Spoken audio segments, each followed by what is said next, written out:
देवाय। ओम नमो भगवते वासुदेवाय। ओम नमो भगवते वासुदेवाय।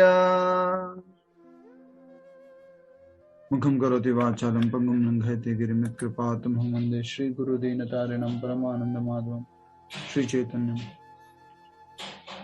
हरे कृष्णा। तो आज हम श्रीमद् भगवद गीता के इस चतुर्थ अध्याय जिसका नाम है दिव्य ज्ञान, उसको समझने का प्रयास कर रहे हैं। श्लोक संख्या आज हम 21 जो कि जिसका अनुवाद पढ़ लिया था, अब उसके तात्पर्य को समझेंगे। उससे पहले आज हम फिर से एक बार श्लोक का उच्चारण करेंगे, आप सभी लोग दोहराएंगे।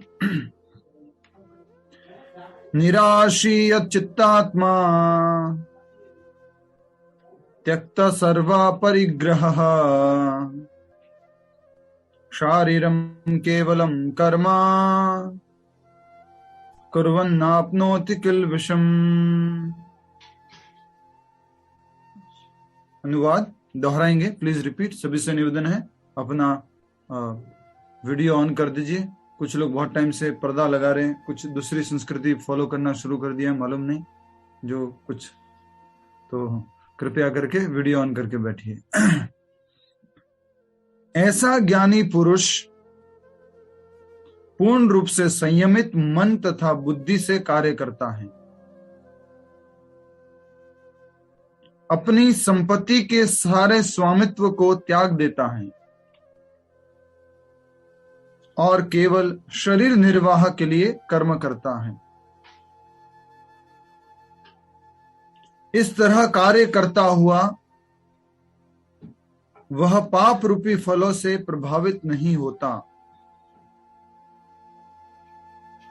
बहुत ही सुंदर प्रैक्टिकल बातें यहाँ पर कही जा रही हैं पिछले कुछ श्लोकों से। श्लोक संख्या 19, 20, 21 वो सारी बातें हम समझ पा रहे हैं कि बहुत ही प्रैक्टिकल तौर पे यहाँ पर हमें इस भगवद गीता के संदेश के माध्यम से, भगवद गीता के इस ग्रंथ के माध्यम से भगवान कृष्ण डायरेक्टली कुछ प्रैक्टिकल बातें बोल रहे हैं, या कह सकते हैं कि हमारे जीवन का लक्ष्य कैसा होना चाहिए उसके बारे में भगवान यहाँ पर बता रहे हैं।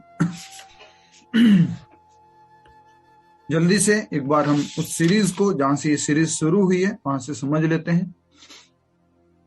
श्लोक संख्या 17 में भगवान ने बोला कि कर्म, अकर्म और विकर्म जो है इसको समझना बहुत कठिन है।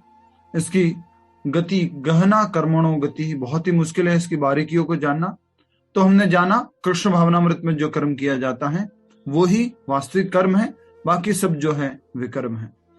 फिर श्लोक संख्या 18 में हमने देखा कि जो मनुष्य कर्म में अकर्म और अकर्म में कर्म देखता है उसको बुद्धिमान मनुष्य कहा गया है, अर्थात वो शास्त्र चक्षु से देखता है तो उसको बुद्धिमान कहा गया है। और वो सारे काम करते हुए भी, बहुत सारा काम करता रहता है वो, लेकिन वो कभी भी कामों के अंदर में नहीं आता है, अर्थात वो कार्यों के अंदर में नहीं आने से मतलब है वो दिव्य स्थिति में बना रहता है, सत्वगुण रजोगुण तमोगुण से ऊपर स्थित रहता है। इसके बाद हमने श्लोक संख्या 19 में देखा ऐसा व्यक्ति जो बुद्धिमान व्यक्ति है और कृष्ण भावनामृत में कार्य करता है, हमेशा दिव्य स्थिति में बना रहता है, ऐसा बुद्धिमान व्यक्ति, उसका हर एक प्रयास काम संकल्प वर्जिता, कौन सा रहता है? काम के संकल्प से वर्जित रहता है, खुद की इंद्रिय तृप्ति से वर्जित रहता है। तो कौन सा संकल्प रखता है वो? इसको इस तरह से समझेंगे, सेवा संकल्प सहिता, सेवा संकल्प के साथ में वो काम करता रहता है। तो ये हमने देखा श्लोक संख्या 19 में। और ऐसा व्यक्ति जो है पूर्ण ज्ञानी माना जाता है और हमेशा अपने जो कर्म के फल है वो दिव्य ज्ञान की अग्नि में उसके स्वाहा हो जाते हैं, अर्थात वो पाप कर्म छोड़ देता है। श्लोक संख्या 20 में हमने देखा अपने कर्म फलों से आसक्ति नहीं रखता, सदैव संतुष्ट रहता है, स्वतंत्र रहता है, भौतिक चीजों पर आश्रित नहीं रहता है। निराश्रित, तो किस पे रहता है वो आश्रित? भगवान पे पूर्ण रूप से आश्रित रहता है। तो हमेशा अपने कर्म के फलों की आसक्ति को त्याग देता है और स्वतंत्र अर्थात भौतिक रूप से आश्रित नहीं रहता है, भगवान पर आश्रित रहता है, संतुष्ट रहता है और सभी प्रकार के कार्य में व्यस्त रहकर भी कोई भी सकाम कर्म नहीं करता। सकाम कर्म मतलब खुद की इच्छा के लिए। सरल भाषा से समझ ले एक बार। सकाम कर्म क्या होता है? सकाम कर्म ऐसा कर्म जो खुद की इच्छा से किया जाता, खुद की इंद्रिय भोग के लिए किया जाता है, उसको सकाम कर्म कहेंगे। खुद के लिए किया। निष्काम, निष्काम कर्म मतलब क्या हो गया? खुद की उसमें कुछ भी प्रॉफिट नहीं है, कुछ भी लाभ नहीं है, खुद के लाभ की इच्छा के रहित होकर किया जाता है, उसको बोलेंगे निष्काम। अब जल्दी से आप में से बताइए, अनुराधा सोनी माता जी माइक अनम्यूट करके, निष्काम कर्म भक्ति है क्या? हरे कृष्णा प्रभु जी। निष्काम कर्म भगवान कृष्ण की प्रसन्नता के लिए किया जाए तो वो भक्ति भाव बन जाता है। तो निष्काम कर्म जो है वो भक्ति भी हो सकता है और नहीं भी हो सकता। जब निष्काम तो है, अब निष्काम कर्म में हम कई बार क्या करते हैं बोलिए? पुण्य करते हैं। समझ में आया? निष्काम में हम कई बार क्या करते हैं? पुण्य। अपने लाभ की इच्छा नहीं होती है, गरीब को कुछ दे दिया, कुछ पैसे दे दिए, कुछ दान दे दिया, कुछ भोजन करा दिया, वो भी निष्काम है, निष्काम भाव से करना। पर वो क्या भक्ति है? वो भक्ति नहीं है। क्या वो अकर्म है? वो अकर्म नहीं है। जब निष्काम जो है वो भगवान कृष्ण की प्रसन्नता के लिए करते हैं, तब वो भक्ति है, तब वो जो है अकर्म है। ठीक है, आगे श्लोक संख्या 21 जो आज हम समझ रहे हैं, उसमें सबसे पहली बात बताई है, संयमित मन तथा बुद्धि से कार्य करता है। हमेशा अपने मन और बुद्धि को संयम में रखता है। संयम शब्द हमें बचपन में पहले बहुत सुनने को मिलता था, आजकल संयम शब्द सुनने को नहीं मिलता है। आजकल नाइकी की जो टैगलाइन है ना, वो सुनने को मिलता है। वो क्या है? Just do it. पहले शास्त्रों में क्या बताया गया था बोलिए? संयम रखो, धीरज रखो, ये सब बातें बोली जाती थी, टॉलरेट करो। लेकिन आजकल जस्ट अपोजिट हो गया। बच्चों के लिए भी क्या बोलते हैं माँ बाप? प्रभु जी इनकी जो इच्छा है ना, जैसी इच्छा है ना, मैं इनको करने देता हूँ, उनको रोकता नहीं हूँ। उनको संयम सिखाना चाहिए, हमें धीरज सिखाना चाहिए। अगर आपको याद होगा स्टोरी कौन सी थी? दादाजी और पोता। पोते को मूवी देखनी थी, तो दादाजी ने उस टाइम में क्या कहा था? नहीं, मूवी नहीं देखने जाना है। 7 दिन बाद खुद ही दादाजी बोलते हैं ठीक है अब तुम चले जाओ। तो पूरा वो अपना IIT एजुकेशन वगैरह करने के बाद आकर के फिर अपने दादाजी से पूछता है कि दादाजी आपने ऐसा क्यों किया? 7 दिन बाद मुझे खुद ही आपने बोलिया कि चले जाओ। बोले मैं तुम्हें संयम, टॉलरेंस, ये सारी चीजें सिखाना चाह रहा था, और आज उसी के वजह से तुम इतनी बड़ी पोजीशन पे हो, आज तुम इतने बड़े लक्ष्य पर पहुंच चुके हो। तो इस प्रकार से पहले हमें हर समय ये चीजें सिखाई जाती थी, संयम रखना। और संयम कौन से जीवन में संभव है? मनुष्य जीवन में। तो इसलिए एक लाइन लिख लीजिए, संयम मनुष्य को सद्गति की ओर लेके जाता है। संयम मनुष्य को सद्गति की ओर लेके जाता है। समझ पाए आप संयम का अर्थ? जो सेल्फ रेस्ट्रेन रहते हैं, जो कंट्रोल करते हैं, उनकी गति कैसी होगी? अच्छी गति होगी। वो आध्यात्मिक रूप से आगे बढ़ पाएंगे, वो सक्सेस हो पाएंगे। जनरली क्या हो रहा है आजकल? संयम नहीं है, आजकल अपोजिट हो गया है, असंयम। संयम रह पाते हैं क्या कोई लोग? कंट्रोल कर पाते हैं? जानवरों जैसे हो गए हैं। जानवरों को बोला जाए कि आज एकादशी है, आज थोड़ा फास्टिंग कीजिए, संयम रखिए, भोजन मत कीजिए। आपके घर में जो बिल्ली है या डॉगी है, उसको अगर आप बोलेंगे कि थोड़ा संयम रखो, तो संयम रख सकता है? नहीं रख सकता। सो संयम जो है वो मनुष्य जीवन के लिए बहुत बड़ी कुंजी है, बहुत बड़ी चाबी है हमारी सफलता की। जैसे कि संयम की बात कही जाए तो मान लीजिए एक कहीं पर आप गए हुए हैं और वहां पर ऑलरेडी आप भोजन कर चुके थे, सब कुछ था, लेकिन कोई आपको ऑफर कर देता है कि देखिए ये स्पेशल गुड़ में बने हुए रसगुल्ले हैं। किसमें बने हुए हैं? गुड़ में बने हुए रसगुल्ले हैं। वहां पर आपको संयम अप्लाई करना है, लेकिन हो क्या जाता है, वहां पर आप संयम अप्लाई नहीं कर पाते और गुड़ में बने हुए उन रसगुल्लों को आप अच्छे से खा लेते हैं। और होता क्या है? आगे जो आपको कुछ काम के लिए जाना था उसमें देरी हो जाती है, आपके स्वास्थ्य में थोड़ा सा कुछ प्रभाव पड़ जाता है, ऑलरेडी पेट भरा हुआ था, राइट। तो इस प्रकार संयम बहुत आवश्यक है जीवन में। ठीक है, तो पहला हो गया संयमित मन और बुद्धि। दूसरा, अपनी संपत्ति के सारे स्वामित्व को त्याग देता है। प्रोपरेटरशिप जो है वो खुद ये समझता है मैं मालिक हूं, सब कुछ मेरा है, इस भाव को वो त्याग देता है। तो अभी आपको संपत्ति नहीं त्यागनी है, अभी आपको क्या त्यागना है? भाव। अभी के लिए हमारे लिए क्या प्रैक्टिकल पॉइंट है? भाव। Everything belongs to Krishna the supreme lord, not to me. ये भाव अभी आपको रखना है। तीसरा, केवल शरीर निर्वाह के लिए कर्म करता है। शरीर निर्वाह के लिए कर्म करता है। हमने कौन सी स्टोरी समझी थी स्वाति जी कल? शरीर निर्वाह के लिए कर्म करता है, उसके लिए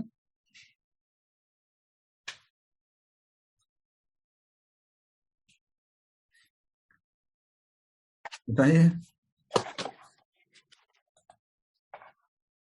शिकारी वाली प्रभु जी, शिकारी वाली, या तो शिकारी वाली स्टोरी, मृगारी वाली स्टोरी जो हमने समझी थी, उसमें हमने देखा था कि जब नारद मुनि ने उनको बताया कि आप चिंता मत कीजिए, आपके जो शरीर निर्वाह की सुविधा भी है वो भगवान की कृपा से प्राप्त हो जाएगी। इस तरह कार्य करता हुआ वह पाप रूपी फलों से प्रभावित नहीं होता है। सिंफुल फ्रूट्स जो है उनसे कभी भी डिस्टर्ब नहीं होता है। सिंफुल लाइफ जो है उससे वो दूर हो जाता है। तो बहुत सुंदर बातें यहाँ पर कही जा रही हैं। आगे समझते हैं हम। अब आप सभी से निवेदन है, कृपया करके तात्पर्य हमारे साथ पढ़िए। भगवत गीता अध्याय 4 श्लोक संख्या 21। अपना वीडियो ऑन करके रखेंगे, अच्छा रहेगा। नोटबुक लेके बैठेंगे और भी अच्छा रहेगा, और ध्यान से सुनेंगे, इससे भी अच्छा रहेगा। कृष्ण भावना भावित व्यक्ति, मतलब कि कृष्ण कॉन्शियस डिवोटी, कृष्ण भावना भावित व्यक्ति कर्म करते समय कभी भी शुभ या अशुभ फल की आशा नहीं रखता। वो नहीं देखता है कि इसका फल कैसा आएगा, शुभ आएगा अशुभ आएगा। वो सारे कार्य भगवान कृष्ण की प्रसन्नता के लिए करता जाता है, अपना कर्तव्य करता रहता है। उसके मन तथा बुद्धि पूर्णतया वश में होते हैं। मन और बुद्धि किस में होती है? वश में। जल्दी से बताइए कि जिसका मन वश में नहीं है उसके लिए मन क्या बन जाता है? Yes, one whose mind is not under control, that same mind becomes what? दुश्मन, शत्रु बन जाता है, एनिमी बन जाता है। ये 6 अध्याय में भगवान आगे कहेंगे। उसी तरह से बुद्धि जो है वो भी अगर हमारे कंट्रोल में नहीं है तो वो भी क्या बन जाती है? हमारी शत्रु। याद कीजिए, मन, इंद्रिया और बुद्धि शत्रु है। कहां पर लिखा हुआ है? मन, इंद्रिया और बुद्धि शत्रु है। कहां पर हमने पढ़ा था? थोड़ा सा याद कर लीजिए, रिफ्रेश हो जाएगा एकदम से। हरे कृष्णा। थोड़ा सा सरल करूं आपके लिए, ठीक है। कोई बैठा हुआ है इंद्रिया, मन और बुद्धि में। कोई बैठा हुआ है इंद्रिया, मन और बुद्धि में। काम बैठा, यस, काम बैठा हुआ है। तो इसलिए जब काम ने इंद्रियों को जो हावी कर रखा है, काम ने मन को जो हावी कर रखा है, काम ने जो बुद्धि के ऊपर हावी हो रखा है, तो ये सारे के सारे क्या बन जाते हैं? शत्रु बन जाते हैं। ठीक है, नेक्स्ट। वह जानता है कि परमेश्वर का भिन्न अंश है। कौन है परमेश्वर का भिन्न अंश? ममता पटेल माता जी। यस, ममता माता जी बोलिए। वह जानता है कि वह परमेश्वर का भिन्न अंश है। कौन?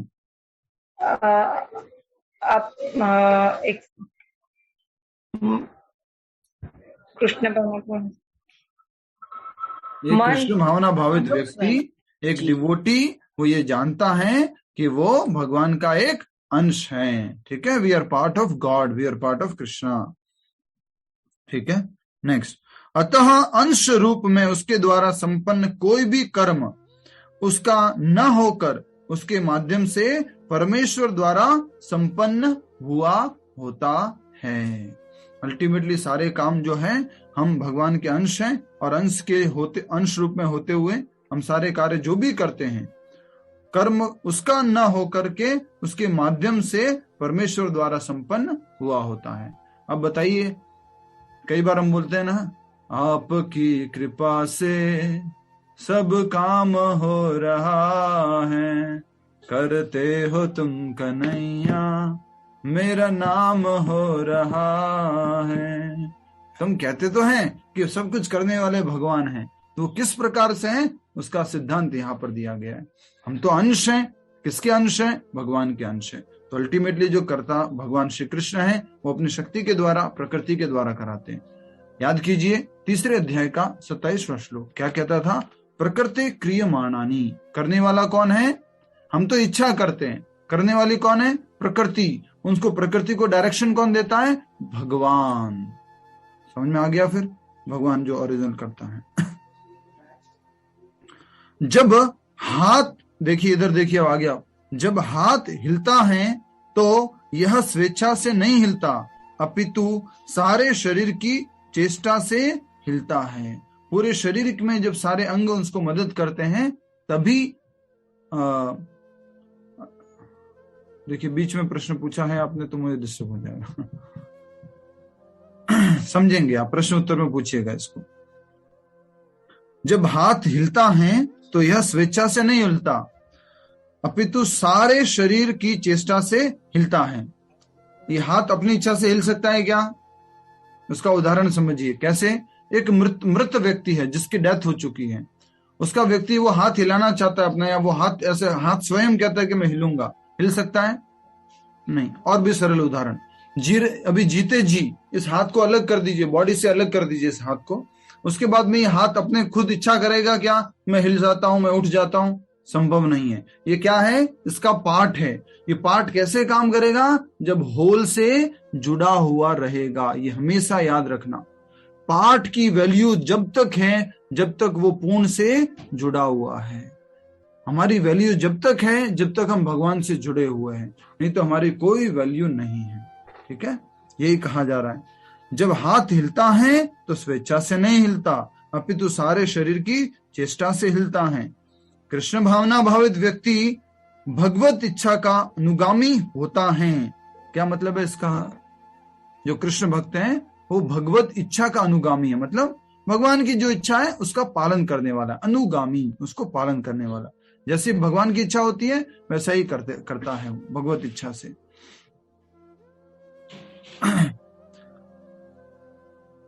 क्योंकि उसकी निजी इंद्रिय तृप्ति की कोई कामना नहीं होती। ये बार बार एक ही पॉइंट आ रहा है।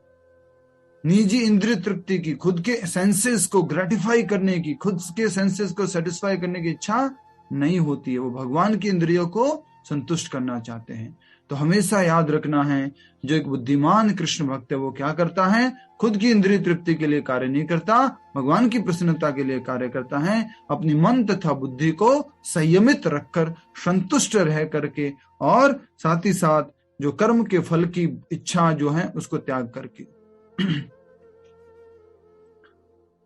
हाँ, अब देखिए, बहुत सुंदर मशीन का उदाहरण दिया गया है। वह यंत्र के एक पुर्जे की भांति हिलता डुलता है।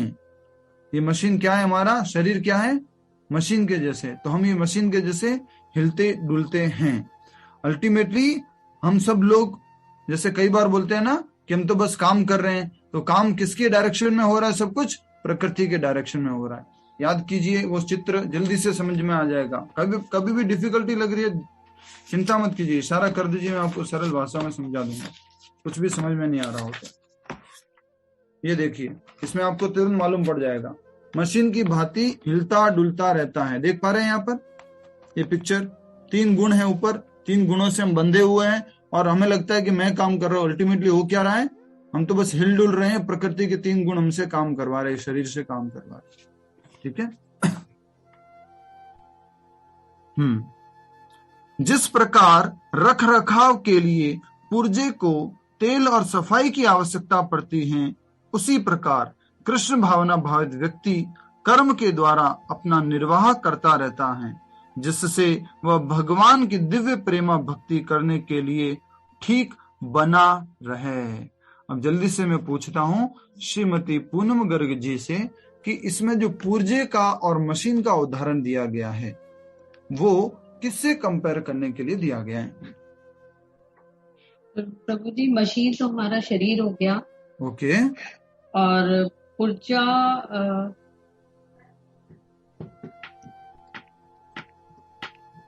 पुर्जा हमारी भक्ति हो गई।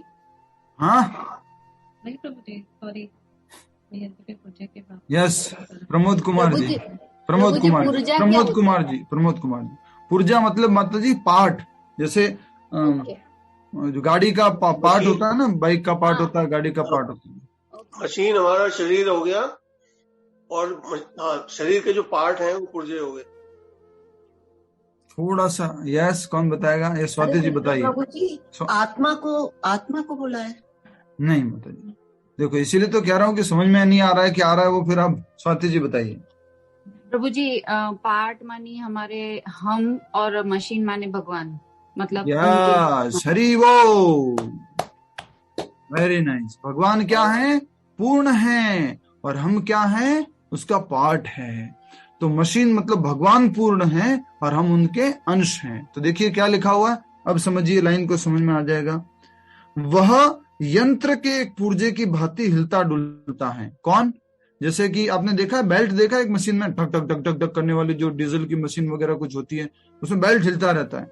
हम उस मशीन के पार्ट है, हम भी हिलते रहते हैं, मशीन की वजह से वो बेल्ट हिल रहा है, राइट। नेक्स्ट, जिस प्रकार रख रखाव के लिए पुर्जे को तेल और सफाई की आवश्यकता होती है। पुर्जे को, पुर्जा मतलब क्या हो गया?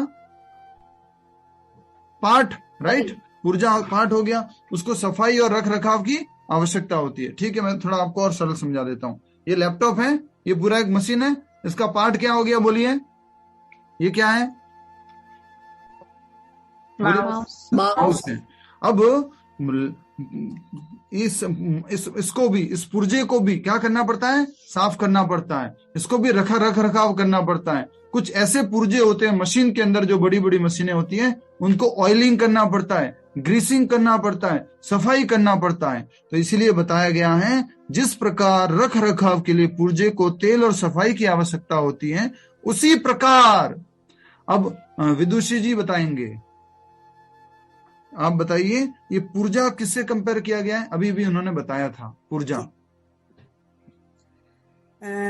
पुर्जा बताया है हमारे शरीर को। यस, तो उसी प्रकार कृष्ण भावना भावित व्यक्ति कर्म के द्वारा अपना निर्वाह करता है, जिससे वह भगवान की दिव्य प्रेमा भक्ति के लिए ठीक बना रहे। अब इस शरीर को भी किसकी जरूरत पड़ती है? बोलिए विदुषी जी, इस पुर्जे के एग्जाम्पल से कंपेयर करके बोलिए, इस शरीर को भी किसकी जरूरत पड़ती है? अभी इसमें लिखा हुआ है, अभी आपने बोला भी। स्वीटी माता जी बताइए, पुर्जे को भी किसकी जरूरत पड़ती है? नरिशमेंट की प्रभु जी। यस, इसको भी ऑयलिंग, ग्रीसिंग, फीडिंग, इसकी भी जरूरत पड़ती है। तो इस शरीर को भी तो ध्यान रखना होगा। पुर्जे का अगर ध्यान नहीं रखेंगे तो हम ये पुर्जे के माध्यम से भक्ति नहीं कर पाएंगे। इसलिए आज प्रभुपाद जी ने एक लाइन और इंपॉर्टेंट बात बताई है, इसको अंडरलाइन कर लीजिए या हाईलाइट कर दीजिए, और आपके क्विज में ये प्रश्न आएगा। तो देखिए क्या लाइन बताई गई है। लाइन ये है, जिस प्रकार रख रखाव के लिए पुर्जे को तेल और सफाई की आवश्यकता पड़ती है, उसी प्रकार कृष्ण भावना भावित व्यक्ति कर्म के द्वारा अपना निर्वाह करता है, अपना शरीर का निर्वाह करता है, शरीर को ठीक रखता है। किस लिए? आपका प्रश्न ये आने वाला है, कृष्ण भावना भावित व्यक्ति शरीर को ठीक क्यों रखता है, शरीर को अच्छा क्यों रखता है? अब शरीर को मैंने ये नहीं बोला है, ठीक है ना, गलत मत समझिएगा। शरीर को सुंदर क्यों रखता है, शरीर को डेकोरेट करके क्यों रखता है, ये नहीं बोला है। शरीर को ठीक क्यों रखता है? देखिए उसका उत्तर दिया गया, जिससे वह भगवान की दिव्य प्रेमा भक्ति करने के लिए ठीक बना रहे। Why you have to keep your body in healthy condition? Why you have to keep this body fit? So that you can engage in the pure, loving, devotional service of the Lord. आज प्रभुपाद जी की इस किताब से हमें उत्तर मिल गया है। And why we keep our body fit and fine? To sense gratification. That is not the purpose. ये लक्ष्य नहीं है। हमें भगवान की सेवा के लिए शरीर को कैसा रखना होगा? स्वस्थ रखना होगा। Why? Because we are part. हम अंश हैं और अंश का काम क्या है? पूर्ण की सेवा। We have value when we are connection with Krishna, we are not having any value if we are not in connection with Krishna. समझ में आया? शिल्पी जी, शिल्पी नाम से ज्वाइन किया है आई थिंक। दीपशिखा जी आप, शिल्पी जी है, पहचान नहीं पा रहा मैं। यस, मेरा फर्स्ट है सर। सो आपका शुभ नाम? शिल्पी शुक्ला। अच्छा, शिल्पी जी है, ठीक है। क्लास में ना सबको थोड़ा मैं देख लेता हूँ, इसलिए अब बुरा मत मानिएगा। नहीं, मेरा आज पहला दिन है। हाँ। मेरी बहन विदुषी ने ही मुझे ज्वाइन कराया है। वाह, क्या बात है, वेरी नाइस। ऐसे बहन बहन का रिश्ता ऐसे आगे बढ़ता रहे। हाँ जी। हरे कृष्ण। तो आज हम समझ रहे थे हमें शरीर को ठीक रखना है। क्यों ठीक रखना है? क्योंकि हम भगवान की भक्ति कर सकते हैं। क्यों भक्ति करनी है? क्योंकि हम भगवान के अंश हैं। अंश है तो क्या है हमारा कर्तव्य? पूर्ण की सेवा। जल्दी से बताइए स्वाति जी, सारे एग्जाम्पल दीजिए फटाफट से। अंश का काम है पूर्ण की सेवा, सारे एग्जाम्पल दीजिए, 3 एग्जाम्पल दीजिए एटलीस्ट। अंश का काम है पूर्ण की सेवा। मतलब प्रभु जी एग्जाम्पल मतलब क्या बोलूं? Example, exactly example. अंश का काम है पूर्ण की सेवा। मतलब भगवान को भोग धराना, वैसा वाला एग्जाम्पल? नहीं, एग्जाम्पल, साइड एग्जाम्पल, दूसरा एग्जाम्पल। इशारा कर देता हूं मैं। एक तो प्रभु जी आपके इशारे ना समझ में नहीं आते। अरे इतने टाइम से अब तो साथ में रहते हो, सबको समझ में आ गया। बताइए किसी को।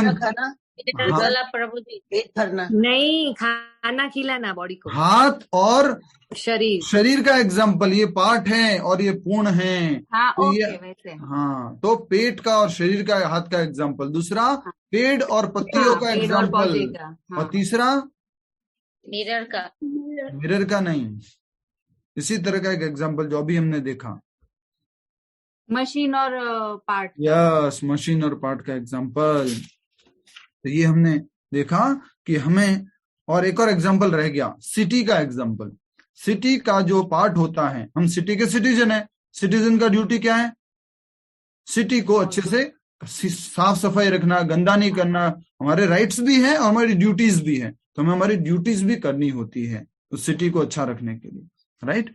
तो हम सिटी के पार्ट हैं। उसी तरह से घर का एग्जाम्पल, घर में बच्चे, जैसे माता जी लोगों की ज्यादातर कंप्लेन रहती है, घर साफ सुथरा नहीं रहता है, या पति या बच्चे कुछ घर इधर उधर कुछ कर देते हैं, फिर माता जी लोग जो चिल्लाने लग जाती है, मैं ही रहती हूँ कि घर में अकेली, हाँ, जब देखो तब सामान फैला के रख देते हो, कभी उधर रख देते हो, कभी इधर रख देते हो, तो कंप्लेन आ जाती है। तुम भी तो घर में रहते हो, तुम्हारा भी तो घर है, तुम्हारा भी तो कोई फर्ज बनता है कि नहीं बनता, राइट। ऐसे करके अच्छे से सुनाते हैं फिर। तो ये हमारा कर्तव्य बनता है कि हम जो है भगवान की सेवा करें, क्योंकि हम भगवान के अंश हैं। ठीक है, आगे।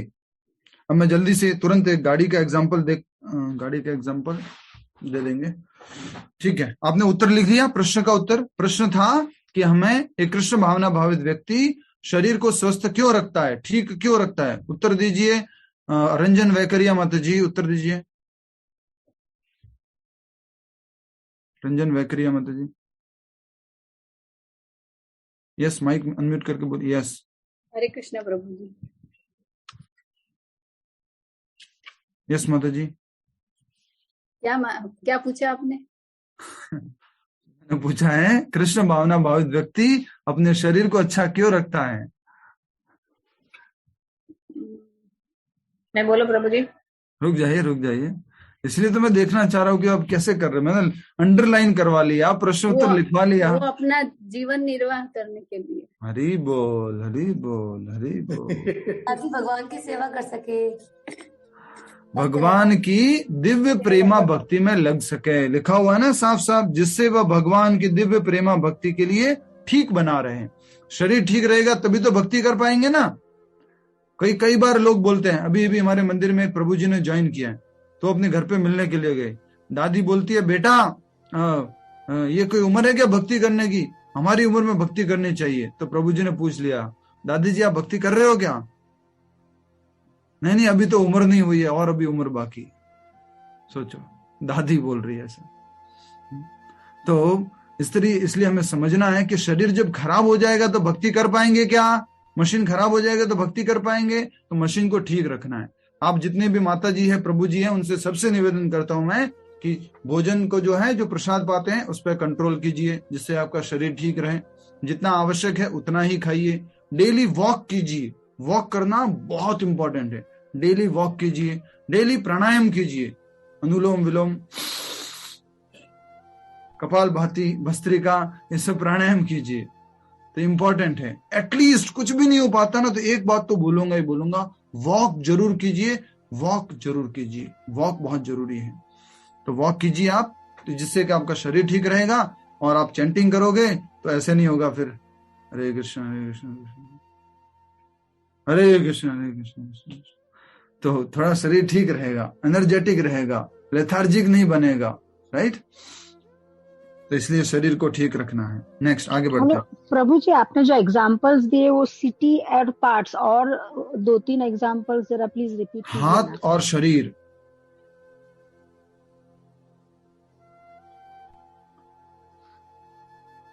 फूल, पत्तियां और जड़, पेड़ की जड़।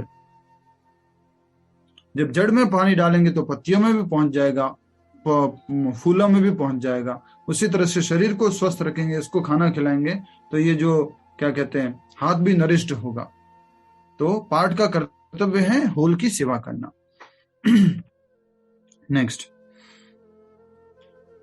अतः वह अपने प्रयासों के फलों के प्रति निचेष्ट रहता है। निचेष्ट मतलब, निचेष्ट का मतलब क्या हो गया? यस पूनम गर्ग माता जी, वह अपने प्रयासों के फल के प्रति निचेष्ट रहता है। कौन बताएगा? जिसको मालूम है बोल दीजिए जल्दी से। इम्यून, जिसको फल की कोई इच्छा नहीं रहती। जिसको फल की इच्छा नहीं नहीं रहती। क्या पढ़ के आए क्या एक दो लोग? ऐसा लग रहा है पढ़ा प्रभु जी। अरे वाह। तो वो फल के प्रति आसक्त नहीं रहता है, वो फल को भोगने की इच्छा नहीं करता, वो अपना कर्म करता जाता है। पशु के समान ही उसका अपने शरीर पर कोई अधिकार नहीं होता। जैसे पशु होता है, घरेलू पशु होता है, उसका खुद के शरीर पर कोई अधिकार होता है? उसके ऊपर किसका अधिकार होता है? उसके मालिक का अधिकार होता है। जैसा मालिक बोलता है उसको चलना पड़ता है, जैसा मालिक बोलता है उसको करना पड़ता है। वैसे ही हमारा इस शरीर के ऊपर वास्तव में अधिकार नहीं है। क्या कहा गया है? पशु के समान ही उसका अपने शरीर पर कोई अधिकार नहीं होता। कभी कभी क्रूर स्वामी अपने अधीन पशु को मार भी डालता है। गुस्सा आ गया तो अपने कुत्ते को या गधे को या घोड़े को कभी कभी गुस्से में मार देता है। तो भी पशु विरोध नहीं करता, न ही उसे कोई स्वाधीनता होती है, न ही उसको कोई स्वतंत्रता होती है। समझ में आया? तो हम सब लोग क्या है? भगवान के अंश हैं। तो अंश हैं और कभी कभी मृत्यु आ जाती है, कभी कुछ ऐसा हो जाता है, तो ये हमारा अधिकार है क्या? हमारे कंट्रोल में है मृत्यु? नहीं नहीं, मृत्यु को रोक लेंगे हम। भगवान कौन होने वाला देने वाला है? मेरा अधिकार है मेरा इस शरीर पे, कौन मृत्यु देगा मुझे? नहीं दे सकता। यमराज क्यों देगा मुझे यमराज मृत्यु? मेरा शरीर है, हमारा अधिकार है? आप बताइए। नहीं, यमराज जी के दूत आते हैं, मृत्यु हो जाती है। तो हमारा कर्तव्य है कि हम इस शरीर को स्वस्थ रखते हुए जब तक इस शरीर में हैं हम भगवान की सेवा में लगा के रखें। सिंपल सा फॉर्मूला आप जीवन में हमेशा याद रखना, अंश जब पूर्ण की सेवा करेगा तो सदैव प्रसन्न रहेगा। अंश जब पूर्ण की सेवा करेगा तो सदैव प्रसन्न रहेगा। ठीक है? अंश कौन है? हम। पूर्ण कौन है? भगवान। अतः वह अपने प्रयासों के फलों के प्रति निश्चित रहता है। पशु के समान ही उसका अपने शरीर पर कोई अधिकार नहीं होता। कभी कभी क्रूर स्वामी अपने अधीन पशु को मार भी डालता है, और तो भी पशु विरोध नहीं करता, नहीं उसे कोई स्वाधीनता होती है। अब नेक्स्ट लाइन देख लीजिए। आत्म साक्षात्कार में पूर्णतया तत्पर कृष्ण भावना भावित व्यक्ति के पास इतना समय नहीं रहता कि वह अपने पास कोई भौतिक वस्तु रख सके। ये और हाई स्टैंडर्ड आ गया। क्या स्टैंडर्ड है? कृष्ण भावना भावित व्यक्ति को अपने लिए टाइम ही नहीं है। जैसे अगर जैसे उदाहरण के लिए किसी ने पूछ लिया अब्दुल कलाम से, डॉक्टर एपीजे अब्दुल कलाम से पूछ लिया, सर आपने शादी क्यों नहीं किया? तुमने उत्तर क्या दिया था, कोई बताएगा? क्या उत्तर दिया था उन्होंने, बताइए। कभी सोचा ही नहीं उसके बारे में, कभी सोचा ही नहीं। टाइम नहीं मिला, टाइम ही नहीं है। टाइम नहीं मिला मेरे को, राइट। तो ऐसे ही एक भक्त जब भगवान की सेवा में लगा रहता है तो उसको लगता है खुद के लिए उसके पास फिर टाइम नहीं रहता, खुद के कोई वस्तु इकट्ठी करनी है, कुछ करना है, उसमें उसका समय नहीं रहता उसके पास। लिखा हुआ है आत्म साक्षात्कार में पूर्णतया तत्पर, पूरी तरह से सेल्फ रियलाइजेशन में लगा हुआ व्यक्ति के पास इतना समय नहीं रहता कि वह अपने पास कोई भौतिक वस्तु रख सके। अपने जीवन निर्वाह के लिए उसे अनुचित साधनों के द्वारा धन संग्रह करने की आवश्यकता नहीं रहती। ध्यान से सुनिए, अनुचित साधनों द्वारा, अनुचित मतलब गलत तरीकों से, इलीगल तरीकों से, इमोरल तरीकों से वो धन संग्रह करने की आवश्यकता नहीं रहती है। किसके लिए? जीवन निर्वाह करने के लिए, शरीर को चलाने के लिए गलत तरीके से पैसे कमाने की आवश्यकता नहीं रहती है। जस्ट एग्जाम्पल के लिए बोलना चाहूंगा, एक बहुत फेमस, जो भी बोलो इसको, एक्ट्रेसेस है या कुछ, थोड़ा सा कभी उनसे बात हो जाती है तो कभी उनका रिसेंटली उनका रियलाइजेशन है उनके लाइफ का, तो उन्होंने बताया कि प्रभु जी अब मैं जो है बहुत सिंपल जीवन जीना चाहती हूँ, इतने सारे कपड़े, इतने सारे जूते, इतने सारे कॉस्मेटिक का सामान, ये सब जो है अब मैं दूर रखना चाहती हूँ, बहुत ज्यादा ये तो एक्स्ट्रा हो गया जिसका जरूरत भी नहीं है, कोई कोई चीजें तो बस एक बार टच किया था उसके बाद कभी हाथ भी नहीं लगाया, तो ऐसी बहुत सारी वस्तुएं हो गई है। तो कृष्ण भावना भावित व्यक्ति भी क्या करता है, बस मात्र अपने जीवन निर्वाह के लिए वस्तुओं को रखता है, एक्स्ट्रा वस्तुओं को, एक्स्ट्रा समय, एक्स्ट्रा पैसा नहीं खर्च करता। अब इसको जल्दी से बताइए। आदो श्रद्धा तथा साधु संगा, भजन क्रिया, अनर्थ निवृत्ति, निष्ठा, इन सब में ये कौन सी स्टेज है जब व्यक्ति इन सब चीजों से थोड़ा थोड़ा दूर होने लग जाता है? कौन सी स्टेज है जयलक्ष्मी माता जी? यस, निवृत्ति, अनर्थ निवृत्ति, अनर्थों से निवृत्त हो जाता है, दूर होता जाता है। बहुत ज्यादा जो इकट्ठा करता रहता था, जो अपने पास में रखे रहता था, उनसे वो थोड़ा दूर होता जाता है। Simple living high thinking, simple living high thinking का मतलब क्या होता है समझ जाइए। सिंपल लिविंग मतलब इस शरीर निर्वाह के लिए जितना जरूरत है उतना वो रखता है। हाई थिंकिंग मतलब हो जीवन में आनंद, आनंद कैसे मिलेगा? वो भगवान की सेवा करने से मिलेगा। मैं कौन हूं, मैं कहां से आया हूं, मेरे जीवन का लक्ष्य क्या है, ये हाई थिंकिंग बोलते हैं इसको। आजकल क्या हो गया है गीता तेजानी माता जी, 21 नंबर का फ्लोर पे living and no thinking, right? High living and no thinking हो गया आजकल। कोई सोचता ही नहीं है मनुष्य हूं मैं, क्या उद्देश्य है जीवन का, क्या करना है, मैं कहां से आया हूं। ये किसी को स्त्री का, किसी को पुरुष का, किसी को अमीर का, किसी को गरीब का ये शरीर क्यों मिला है, कुछ ही नहीं सोचते हैं, बस चलते जाते हैं पशुओं के जीवन। तो हमारा वास्तव में जीवन में क्या होना चाहिए? Simple living and high thinking, ठीक है? उच्च विचार, हाँ, सादा जीवन उच्च विचार। तो आप ये प्रश्न भी लिख लीजिए, जीवन निर्वाह के लिए कौन से तरीके से धन संग्रह नहीं करना चाहिए? जीवन निर्वाह के लिए कौन से तरीके से धन संग्रह नहीं करना चाहिए? उत्तर हो गया अनुचित साधनों के द्वारा, अनुचित तरीकों से धन संग्रह नहीं करना चाहिए। अनुचित तरीकों से धन संग्रह नहीं करना चाहिए, ठीक है? तो अनुचित तरीके से धन संग्रह हमें नहीं करना चाहिए। बहुत सारे लोगों को परेशान करके, उनका कुछ गरीबों की चीजों को लेकर के हमें धन संग्रह नहीं करना चाहिए, ठीक है?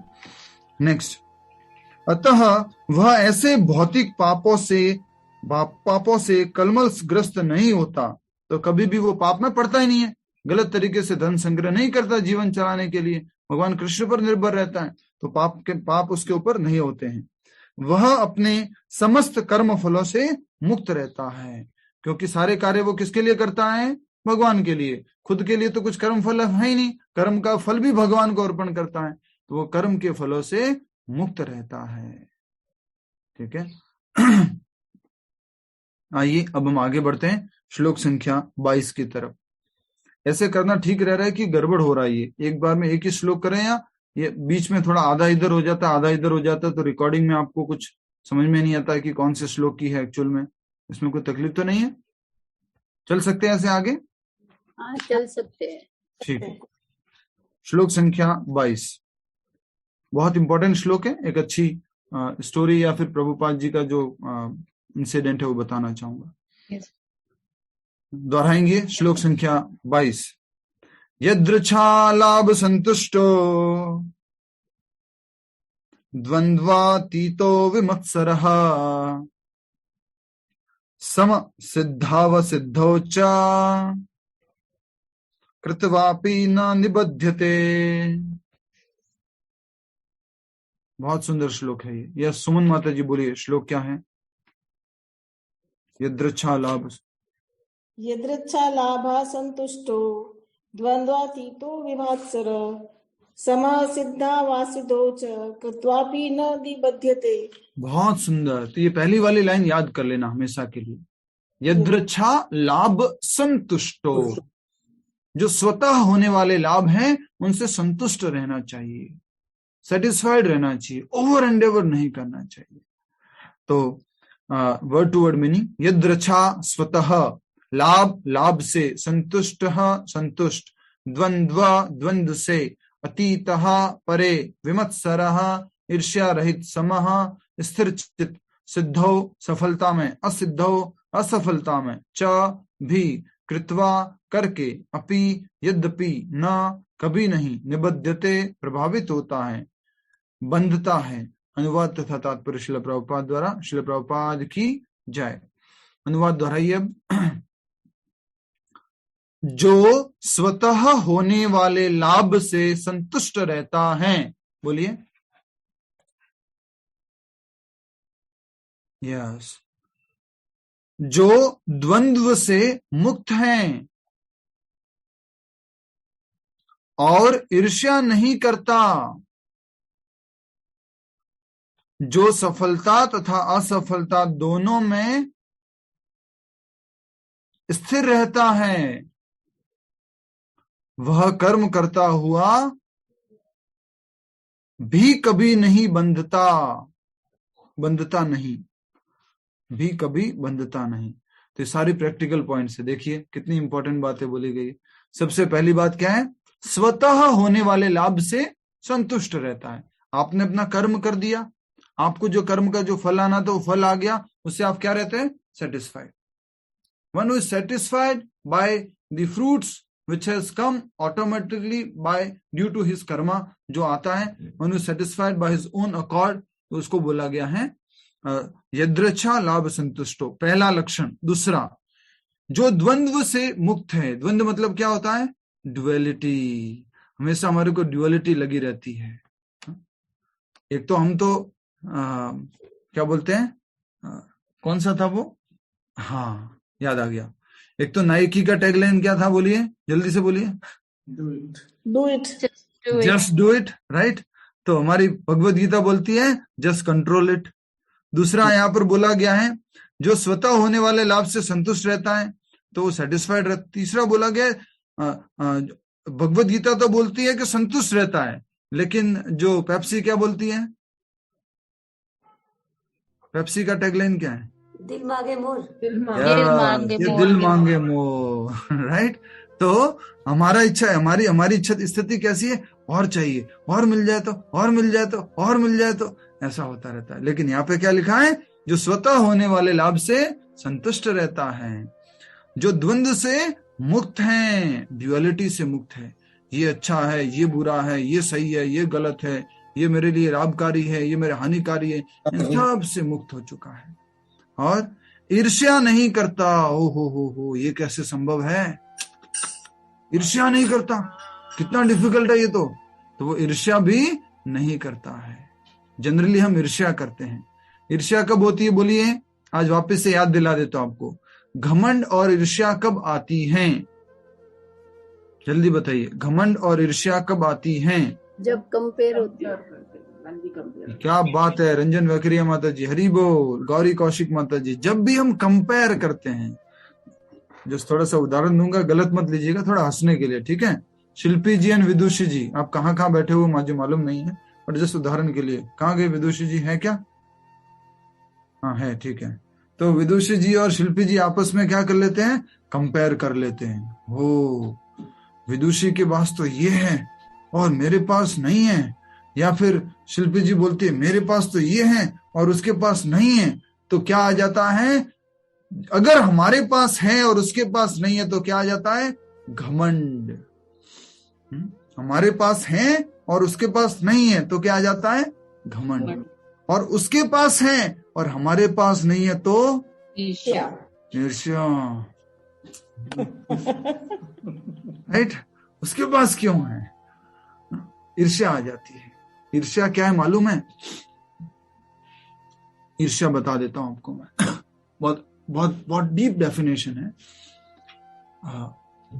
किसी दूसरे के पास होने वाली वस्तुओं को हमेशा जानकारी रखना, ठीक है, ध्यान से सुनिए। किसी दूसरे के पास होने वाली वस्तुओं की हमेशा जानकारी रखना, इसके पास ये, इसके पास ये, इसके पास ये, constantly you are aware about other person, ठीक है। नेक्स्ट, दूसरा है, और उसकी जानकारी से आपको क्या फील होना, पॉजिटिवनेस फील होना कि मेरे पास क्यों नहीं है, मेरे पास होना चाहिए। तो उसे, उसको क्या बोला जाता है, ईर्ष्या बोला जाता है। तो जब हमारे पास ज्यादा है और किसी और के पास कम है तो हमारे को क्या आ जाता है, घमंड। और उसके पास हमारे से कम है तो क्या आ जाता है, घमंड। और हमारे पास उससे कम है तो क्या आ जाएगा, ईर्ष्या। समझ में आ गया आपको? तो बोला गया ईर्ष्या नहीं रखता है, ईर्ष्या से रहित होता है। यस गीता तेजानी माता जी। ये द्वंद्व थोड़ा नहीं समझ में आया, ड्युअलिटी मतलब। द्वंद्व हम आगे समझेंगे तात्पर्य में, अभी तक के लिए इतना है कि ये अच्छा है मेरे लिए, ये बुरा है। जनरली हम कहते हैं ना, this is good, this is bad, ये अच्छा है, ये बुरा है, this is okay, this is not okay. ऐसी ये भावना जो है उसमें द्वंद्व में फंसे हुए।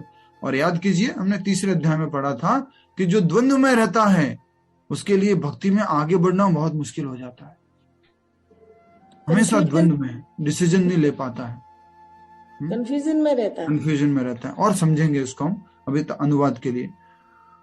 और जो सफलता तथा असफलता दोनों में स्थिर रहता है। संभव है क्या ऐसा? फेल हो गए तो एक जैसे रह सकते हैं क्या? बहुत मुश्किल है। कुछ नहीं मिला तो इतना मेहनत किया। गीता तेजानी माता जी का एग्जांपल दे दूं क्या? चलेगा? दे दूं? माता जी जिम का ट्रेनर है, कई बार जिम ट्रेनर बन जाती है माता जी, कभी कभी जुम्बा या क्या क्या क्या करवाती है। तो मान लीजिए उन्होंने बहुत सारे लोगों पर एक्सपेरिमेंट किया और उनको स्टूडेंट्स को सारा बताया कि शरीर में ऐसे वेट लॉस करना, ये करना, उनके ऊपर पूरा एफर्ट किया। और 2-3 महीने बाद देखते हैं कि रिजल्ट क्या आया है, 0। वो न तो पतले हुए हैं, न कुछ उनके शरीर में परिवर्तन आया है। तो उनको बहुत वो ऐसा फील होता है, असफल फील होता है। ये क्या हो गया, इतना मेहनत किया, इतना इनको समझाया, इनको डाइट प्लान दिया, इनको सब कुछ किया, लेकिन ये तो बिल्कुल भी सुधरे नहीं है, तो असफल हो गए। ऐसा लगता है क्या हो गया ये, राइट? अब आप समझ जाइए, कुछ लोग अपने आप पे लगा लीजिए, ठीक है। वो तो तीसरे पार्टी का एग्जाम्पल दिया है। वह कर्म करता हुआ भी कभी बंधता नहीं है। क्यों नहीं बंधता? कि वो सारे काम भगवान की प्रसन्नता के लिए करता है।